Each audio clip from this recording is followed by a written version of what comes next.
நான் பல பயிற்சிகள் பண்ணியிருக்கேன்.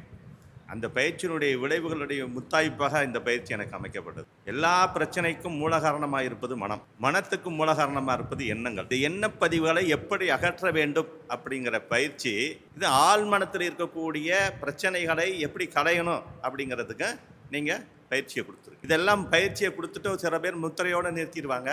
சில பேர் அந்த கால நேரத்தை சொல்லிட்டு நிறுத்திடுவாங்க. சில பேர் மந்திரத்தை சொல்லிட்டு நிறுத்திடுவாங்க.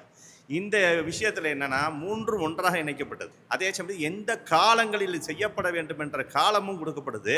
இப்போ இது மூலியமா சொல்லிட்டு அதோடு விடாமல் அது பயிற்சி பண்ணி அந்த பயிற்சியுடைய விளைவுகளை உடனடியாக உணரக்கூடிய வழிமுறைகளை இந்த சபை ஏற்படுத்தி கொடுக்கிறது. மற்ற இடங்களிலெல்லாம் சொல்லுவதோடு சரி, அதை ஒரு புத்தகத்தில் இருக்கிறத வாங்கி திருப்பி நான் உங்களுக்கு சொல்கிறதுனால எந்த பிரயோஜனமும் கிடையாது. எப்போ நான் உணர்றேனோ அப்போ தான் அதனுடைய உண்மையான தன்மையை நாங்கள் அடைய முடியும்.